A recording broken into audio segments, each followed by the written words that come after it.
복된 소식 아름다운 소리 AM 1590kHz 시카고 기독교 방송입니다.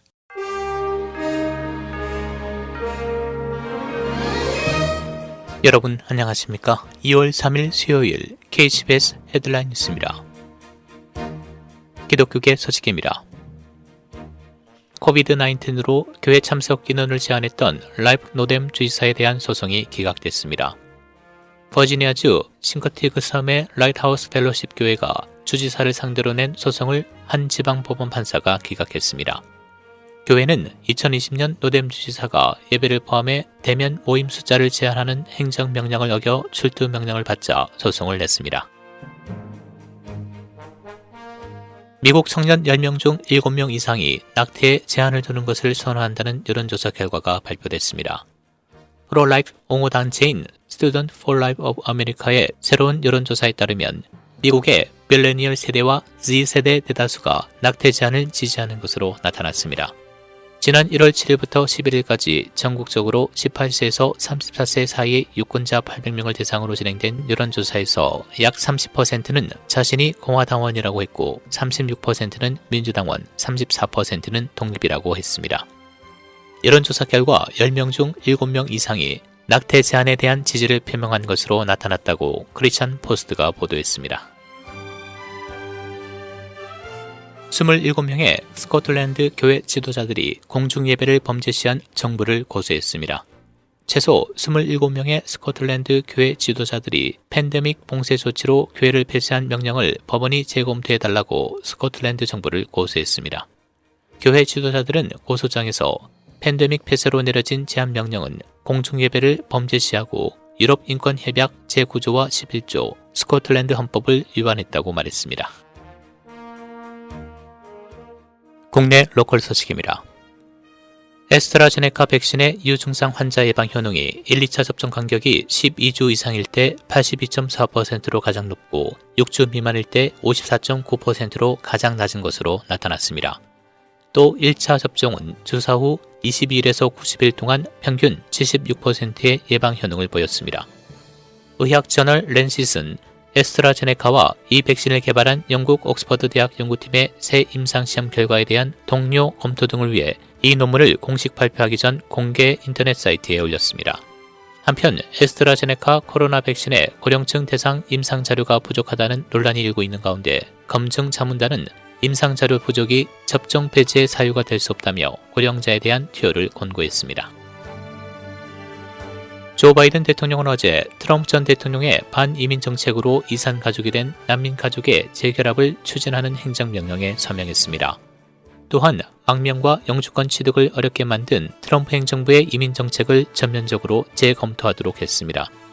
국경에선 이산 가족을 확인하기 위해 알레한드로 마요르카스 국토안보부 장관을 단장으로 하는 태스크포스도 설립키로 했습니다. 난민 이산가족 재결합은 불법 이민자들에 대한 무관용 원칙으로 가족을 강제 분리한 이전 정책을 되돌리는 것이지만 이를 위해선 평가와 준비 시간이 필요한 것으로 알려졌습니다. 연방수사국 요원들이 플로리다주의 한 아파트에서 아동범죄 관련 수사를 하던 중 용의자와 총격전을 벌이던 중 5명의 사상자가 발생해 FBI 역사상 최악의 유혈 사태가 발생했습니다. 사망자는 수사관 2명을 포함해 용의자가 스스로 자살했고 3명이 중상을 입었습니다. 아마존 창업자인 제프 베이조스가 오는 3분기에 최고 경영자 직책에서 물러납니다. 아마존닷컴은 어제 보도자료를 내고 제프 베이조스가 2021년 3분기에 CEO직에서 물러나고 앤디 저시가 CEO가 될 것이라고 밝혔습니다. 앤디 저시는 현재 아마존 웹 서비스 담당입니다. 민간 우주 탐사 기업 스페이스X의 차세대 우주선 스타쉽 시험 모델이 착륙 시도 중 폭발했습니다.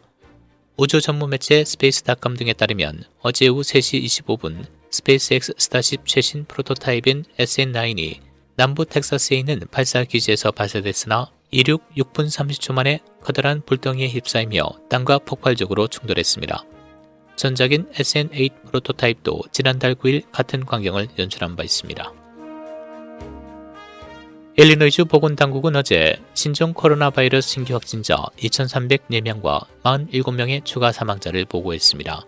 이에 따라 현재 주 누적 확진자 113만 917명, 누적 사망자 2만 1336명을 기록하고 있습니다. 7일간 평균 양성률은 3.9%를 기록했습니다.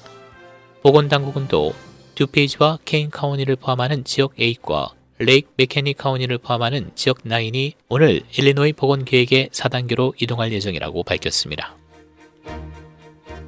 매년 3월에 열리는 시카고 세인트 패트릭스 데이 퍼레이드가 코로나 바이러스 팬데믹으로 2년 연속 취소됐다고 시당국이 밝혔습니다.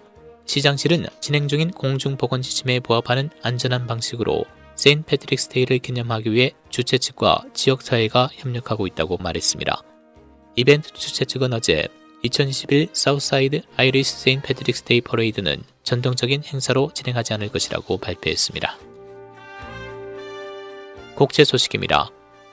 미얀마 양곤시에서 현지 시간 2일 밤 군부 쿠데타에 반대하는 시위가 처음 열렸습니다.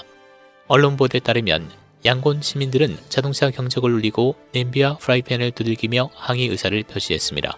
한편으로는 군부에 의해 구금된 아웅산 수치 국가고문의 건강을 기원하고 석방을 외치는 구호도 들려왔다고 전했습니다. 홍콩 민주화 운동가들을 도운 변호사 2명의 자격을 중국 정부가 박탈했다고 언론이 어제 보도했습니다. 렌 취니우 변호사는 중국 법원으로부터 자격 박탈을 통지받았으며 또 다른 변호사인 루 시웨이는 지난달 면허를 박탈당했습니다. 렌 변호사는 2018년 중국 본토에서 금지된 종교단체인 파룬공 회원을 변호했다는 이유로 지난달 29일 허난성 법무부로부터 자격 박탈 통지를 받았습니다. 날씨입니다. 오늘 대체로 맑은 추운 날씨 보이겠고 늦은 오후 들어서 차차 흐려지겠습니다. 오늘 낮 최고 기온 34도, 밤 최저 25도. 목요일인 내일은 오전에 흐리고 비가 내리다 오후 들어서 눈으로 바뀌겠습니다. 눈 적설량은 3에서 5인치로 예상됐습니다. 내일 낮 최고 36도, 밤 최저 13도입니다. 지금까지 KCBS 뉴스 박상준이었습니다.